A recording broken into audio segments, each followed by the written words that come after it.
Welcome to the Rick Dollar Show podcast. Here's a guy who thought those voices in his head sounded familiar. Your host, Rick Dollar. Rick Dollar here for the Rick Dollar Show, and I am live with Mr. Jeremy Garrett of the String Dusters.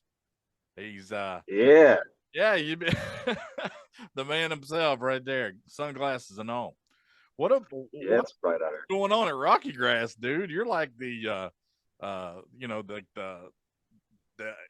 executive director of RockyGrass or something. I don't know, man. They no, up there, don't they? I've done that festival a lot of times. I've probably played there 12 or 13 times over my lifetime, and taught at the camp probably 4 or 5 times or so. And I hadn't done it in a while, and my little girl was interested in maybe taking the bluegrass camp. So because she signed up, I signed up to teach and was just kind of part of the scene all week. And it's just been a blast. It's one of the best festival grounds, and it's super cool, and you learn a lot while you're there, and it's just a fun place to be. All right, now we're going to talk about this new record, Storm Mountain, from Americana Vibes, and I like Cold Hard Truth. I mean, I'm pushing that one pretty hard right now on my end of the world. Right on, man. Well, that's a super bluegrass cut. You know, I wrote that with John Weisberger and Tony Rackley, and it's a cool song for sure. I've always loved that song, the way it turned out. I had the melody kicking around. It was like an old time sort of vibe, and then got together with those guys one afternoon and we wrote that out. And it was actually recorded. I recorded it on my RV sessions as sort of a songwriter demo type, vibe. Right. But I always wanted to give it more treatment. And in between then, the Boxcars recorded that song actually. Right. And but then I heard that they weren't doing gigs anymore. And so I was like, man, somebody's got to do that song. So I'm going to put it on my record and I'm going to start doing it. So I'm stoked to just kind of have it as part of my repertoire, because it's definitely one of my favorites for sure. Yeah, no doubt about that, dude. I'm just going to go off into the left wild blue yonder here. I can't believe your daughter's that old now. I know, man. It's insane, dude. Time just screams by way too fast, man. She's 8 years old, going on 25, she thinks. So, it's crazy being daddy, but I love it. I wouldn't trade it for anything. It's definitely the most rewarding and the coolest thing I've ever done, is being a part of her life, and to watch her kind of get interested in a little bit of music. Maybe that's like a bonus for me. So I'm stoked to sort of share that part of my life with her. So it's a lot of fun. Well, man, I mean, the way you have everything set up at your house, I mean, you got a killer studio there. How could she not be involved in something like that within her life, I know. I guess if you grow up, anything you grow up close to, sometimes you take for granted or whatever. And I never try to pressure her into anything, so she can kind of make her own decision if she wants to try to play or something. But she'll want to get involved every once in a while, and she'll come bug me about doing something. She's been playing a little Minnie Martin guitar and singing in the bluegrass camp, so that's been pretty fun. And definitely her and I have done some recording, early on, and her singing stuff. And I hope to do some more, of course, as she grows up. I always kind of keep my eye on that and try to capture little moments and levels in her life, as far as her singing and stuff goes. So that's pretty fun. Yeah, man, you got to do that, dude. I mean, I would be shocked if that didn't happen in your right world, Yeah, totally. Yeah. So what's going on with String Dusters, dude? I mean, you guys are still burning the roads up like always, and yeah, man, they're giving you that little extra time there to do some of the stuff off this record. Well, no, but I don't care. I make time. Yeah, no, the Dusters, they're relentless, and so we have a lot of fun just kind of being out there doing our thing. And this is our 20th year as a band, and so we've got a new record coming out actually later this year, and so the singles will start dropping probably next month. And so we're stoked to be doing that. And then we're doing these big tours. We're doing sort of a package tour with Leftover Salmon and the Kitchen Dwellers right now, and that's going pretty big. We're playing big places and for a lot of people. So I can't complain, man. Things are going good. I just still kind of have this calling to do solo music, and I know a lot of people, throughout the industry kind of look at that as like a side project, but I never have. I've always considered it as part of my main thing, and that's just another facet of what I do. And I just love to bring new music to the people, and I've got a lot of people that are interested and kind of follow what I'm doing, luckily for me, and I'm very thankful for that. And so, it's just a lot of fun to be able to get to create my own songs and my own art and be able to finally drop a project like this. Well, man, the weird thing about it all is look at all these years that you've worked in music, and uh, to not have an audience, then you should worry. But Yeah, that's not what's happening with you. it comes and goes, I guess, for some artists, and ours isn't. We definitely spend our time in the trenches, sort of like playing nightclubs and stuff like that, growing our fan base one at a time. Word of mouth, almost like grassroots style. And there's nothing wrong with that. And sometimes you get famous overnight, not really ever, but like sometimes things pop and then it happens all at once and people think you get famous overnight. But for me, it's just business as usual. If I get famous or not, that matters to me not. Other than, I make a living for my family and I do all the things that everyone else does with a regular job. And that's kind of how I work it. I mean, I have a lot of fun with what I do and I love what I do and I'm good at what I do, but I also work it like a business, and I'd pay attention to the details so that I can try to take this on into the later part of my life because it's just a great way to make a living and I wouldn't trade it for anything. That's exactly right, man. Now, for if there's somebody out there who doesn't know your story, when's the first time you picked up a fiddle or an instrument and you thought, "Wow, I like doing this. This makes me happy." Well, sure. Music's always been a part of my life. The fiddle's always been my best friend. It was always there through times of, trials or good times too.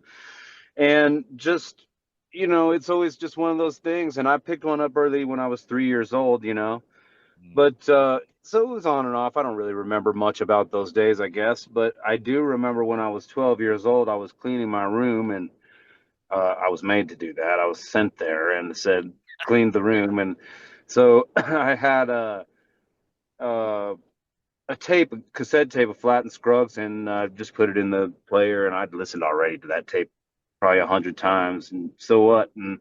But I played it and suddenly heard Foggy Mountain Breakdown for the first time. I heard it, heard it. And it was like it hit me. It got right in my blood and made all my hairs stand up. And just, I was like, dude, this music is awesome. This is what I'm going to be doing from now on. So it was a fire in me always, pretty much, for sure. Yeah. Now, did you play with your dad for a while, or just with some family members? If I remember right. Yeah, my dad's a bluegrass musician, and I grew up in this church that was, didn't allow any instrumentations and stuff, and it was like super, pretty much just like shape notes and old school, old time way of singing. So I learned how to sing all my parts and that kind of thing early on, and being involved with that, and then later, my dad and I had this band called the Grasshoppers, and we toured around for, you know, probably 8 or 9 years or something like that. Sold a bunch of records, and had a record deal with Dubuchet Records there at the end, and so it was a good band. It was a lot of fun, and we toured all over the United States. Had two buses. We built a bus ourselves the first time. Then the second time we had an Eagle. We upgraded to an Eagle. So I learned how to drive bus and work on buses and do all that stuff. You were easy to slide under there, huh? Hey, Yeah, change your tire there. Garrett. Come on, get this going. So, that's right. yeah, that's it, man. So, you're talking about your hair standing on end. If that happens now, it's gonna be like, I know, man. It's gonna be real tall. at least at Look, least you got hair now. yeah, well, it's, Some of it's us are slowly fighting. fading. Some of us are fighting that battle, dude. Yeah. So, what how many dates do you think you're gonna do with the Dusters? I mean, are you gonna be Is it going to be just like a full bore, 20th anniversary blowout kind of thing? Pretty much, we're going to hit it probably harder than we normally do. But, it's still probably within reason compared to some bands. Some bands live on the road, and Mm-hmm. we do spend a fair amount of time out there, but we all have families and different things going on in our lives. And so, we try to keep it reasonable, but we are going to hit it a bit harder for this record cycle. And that'll start pretty much, it's already started. We've been really touring longer than we normally do already this summer. And we'll continue to do that all the way through the record release. I believe that happens officially in January. And then we'll push on past that through the next summer into that fall, and then we'll see what happens. But I know we're going to be hitting it hard through then. So how are the crowds at RockyGrass this year? Well, so far I've just been involved in the camp. The festival just started today, and I haven't been out there today. But RockyGrass is a sought after thing. It is. It's one of the best festivals in the country, if you ask me. It's in one of the most beautiful festival grounds, and it's right next to a river. And the stage is awesome, and the sound is awesome. The lineup is truly incredible. People have been coming there for years, and it's real family friendly, very safe atmosphere. You can just feel good about just having a good time at a festival, like old days. Oh yeah. So it's pretty cool. It's definitely one of the tops in my opinion out of all of them. I got you, man. I got you. I remember Slagle's pasture, back in Bristol, Tennessee, and around the Bluntville area. Man, that was an awesome place to go. I mean, you could hear anybody that you wanted to hear at that time. Flat and Scruggs, Dr. Ralph would be there. A lot of those old school guys. Yeah. You could just run around. I mean, as a kid, you could just have all kinds of fun. But yeah, and that's important. Those days are pretty much gone by the wayside, but there's a few places that still seem to hold that sacred, and it's a scary world out there, but it's cool when there is a place that's left that still operates in that way, and it's just safe, and you feel good about it, and you see a bunch of kids running around, tearing up bluegrass and just being a part of the scene. It's pretty fun. Exactly. Now let's talk about Storm Mountain, man. Great record, but it definitely has your turn on everything on this record. I mean, there's Jeremy Garrett on every song. Well, thanks, man. I mean, I really feel like this music was music from my heart, Yeah. And everybody goes through ups and downs in lives, and I sure have had mine, and this record, I wanted to dig a little deeper and not just be surface level content wise, and try to find some messages and some songs that really were a little bit, dug a little deeper into the soul, so to speak. And or at least they did into mine. I feel like if they did that to me, that maybe other people would feel the same way, and that's my hope. Yeah, let's hope so, man, because I mean that's what makes something that's yours, that gives you that possession kind of thing of what your art is. Yeah, and I tried to be as honest as I could be with everything, all the songs, all the lyrics, and even the way that I just was trying to be fearless with my arrangements, and if I would hear something I wanted to try or something that I'd try to do it, and and try to let that be part of the art, even the little quirky things. And so, what you see is what you get on this record. It's all me for sure. Yeah. Did you change anything radically in your inside of you? Did you change anything radically with this recording, or is that something that you just felt like it was second nature to you? One more time, it was second nature, Yeah, well, I've done this a long time, my friend, and this is the 8th record I've done, and that's just solo records. That doesn't include, all the Dusters records I've recorded, and Grasshopper records, and a handful of other ones too, and then records I've produced and all that. So I've made a lot of records in my time, and I try to mix it up every time I do something to like bring something new to the process the next time I do it.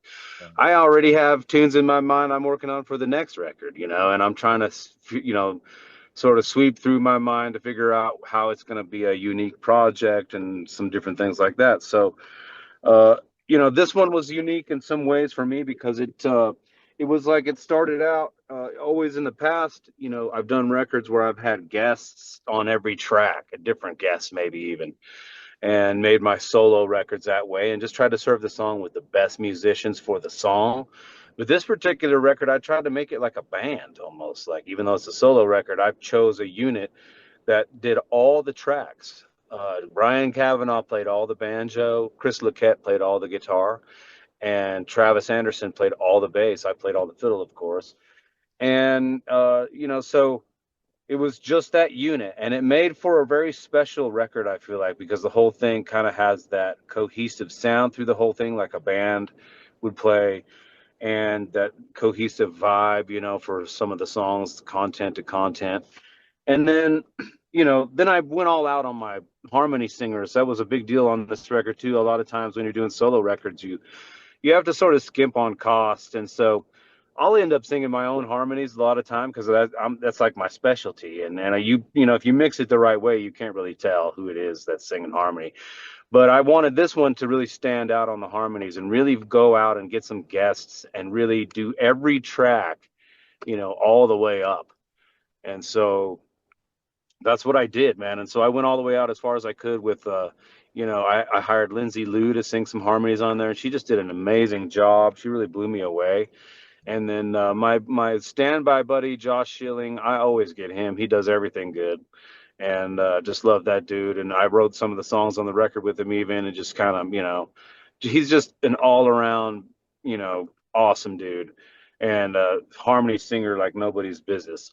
And, I got a few other guys too. I got Steve McMurray from Acoustic Syndicate, Big Daddy, and he sang tenor on a couple of tracks for me. So, yeah, I tried to make it really original and mix up the singers, but still have like the same group throughout the whole record and have it make sense and have a good, cohesive sound from top to bottom.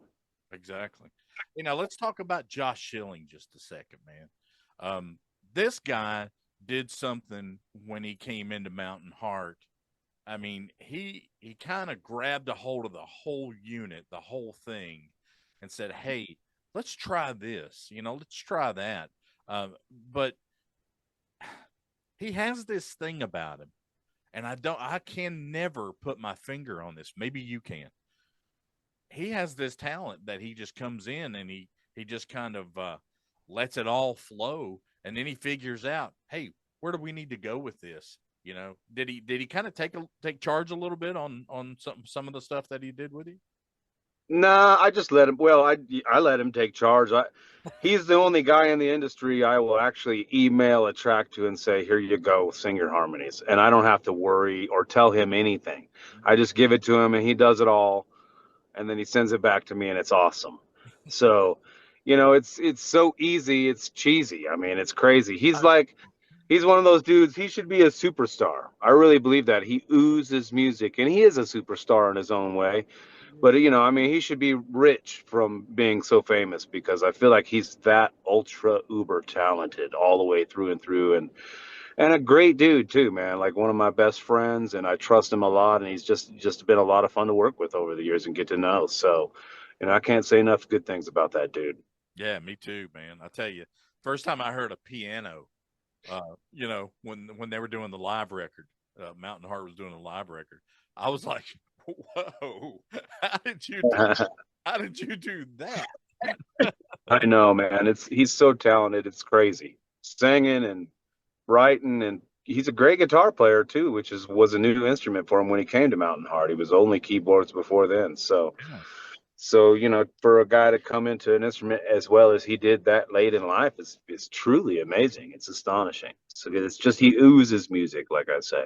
It's ridiculous, dude. I mean, it took me from going to where I was in bluegrass music to hearing Mountain Heart and how they changed things and allowed Josh to do these things too. Yeah. You still had Steve Gully and all these people, playing behind him, and you're like, holy crap, how is this going to work? Who cares? The way it sounds now, I want it to keep working. And yeah. So what did you think the first time you heard Mountain Heart?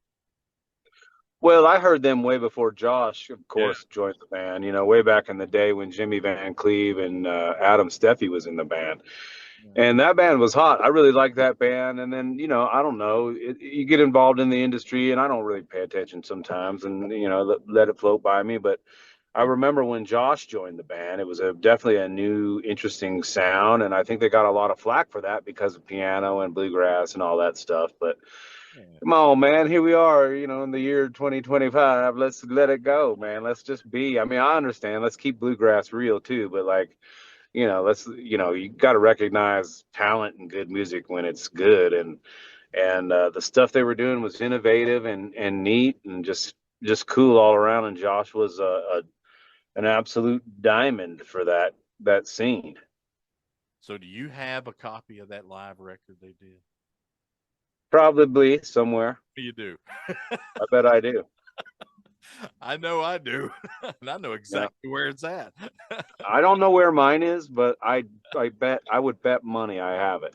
Holy crap. Well, I mean, that was just a great record. That was one of the first things that changed my mind about being more open-minded about how music changes and morphs into different things all the time. And it was crazy. That's the thing, man. Art is art, and if you're really going to call music art, you got to recognize at the same time that you can't hold it back. It changes, it evolves, it does its own thing, and you can't control it. And thank goodness, for that, because as an artist, you got to kind of have the last, bit of say as far as your creativity goes, even though you have all these influences breathing down your neck. But it's nice to be able to kind of still have that control over your art. That's it, man. So what made you want to do Americana Vibes? Well, Americana Vibes is the home team label for the String Dusters. And excuse me, I was on Organic before then, and I love Organic. They were great people, and I really loved working with all of them and stuff. And just kind of felt like I needed a little bit more energy to go a direction that I needed to go a little further down, and somebody with maybe a little bit more expertise in branching out to other new zones that I hadn't been able to reach. And the timing was perfect. And Americana Vibes, they've just really so far knocked it out of the park for me. I've gotten more spins on this record so far than any other, and all of my numbers, for whatever that means, have grown. And so I feel like that's a level of success in business. And so I'm happy with it. And my main thing is just trying to get my music out to as much people as possible, of course, and trying to, get that out there for all the reasons. I want people to hear the music, to hear the message, but also to kind of maybe check my art out. So I'm hoping that all happens, and I've thrown as much effort as I possibly can into it my whole life, and this is no different. So, Dude, like you said, it's 2025. We got to do what we got to do to make things, gel the best way we possibly can. But that's right. So what's going on with your schedule for next year? I know I keep pushing this, but I guess the question I really want to ask is, are you going to come back to Savannah? Oh man, I hope so. I would, that's such a great place down there, and I'm sure that we will. We touch a lot of the country, and especially with this new record, as we tour, we're going to be hitting every city that you could possibly imagine, I'm sure. And we've actually laid off on a lot of cities that we were hitting in order to hit it during this record cycle. So we should be coming to a town near you. No, that sounds good, brother. That's all I could ever ask for, Yeah, man. One thing that I noticed though when I was at that show is when Jeremy Garrett gets up there and you just do what you do, it's almost like you kind of you're handling everybody's business, and everybody follows you a lot of times with the Dusters. But I think that is going to be a lot of what people see and talk about when they talk about like Josh Schilling and people like that. Jeremy Garrett's no slouch, brother. Let me tell you. Well, I try not to be slouchy, man, and I try not to be lazy, and I've been given a gift for sure, and I've worked hard to hone that thing in, and I definitely have put my time in over my lifetime, and I'm just stoked to to have my voice as part of the scene. I fully see myself doing this till the day that I die, and being part of the bluegrass, lineage along the way. And I'm grateful to be part of such a cool scene. It's like it's a scene kind of like no other. I mean, it's full of the craziest characters and the coolest, hippest vibes to, whatever. And it's got, some of the best music on the planet, if you ask me. The traditional bluegrass stuff is so good. It's still today, the Dusters will get up and perform a big show, and we have great crowds, and everybody loves the stuff that we do. They're way behind us. But, man, we lay down a Stanley Brothers song like Darling Say Won't You Be Mine, and people go absolutely bonkers. So if bluegrass is as cool as it's ever been, man, and people love it. They love the sound. It brings a lot of joy to people. And, hey, at the end of the day, man, that's all I can ask is be a part of something good. So exactly, man. Well, get back out there and enjoy yourself at RockyGrass. And thanks for sitting down with me, brother. It's been good to see you and talk to you. Same to you, man. I appreciate the time. Yeah, man. Rick Dollar here for the Rick Dollar Show. And I've been talking to my old buddy, Jeremy Garrett of the infamous String Dusters. Yes, sir. This has been the Rick Dollar Show podcast. The Rick Dollar Show podcast is produced by Radio Dog Productions. Theme music is written and performed by Jeremy Garrett at GarrettGrass.com. The Rick Dollar Show podcast cannot be reproduced or rebroadcast without express written consent from Radio Dog Productions. I'm Kent Jones, and this has been a Radio Dog production.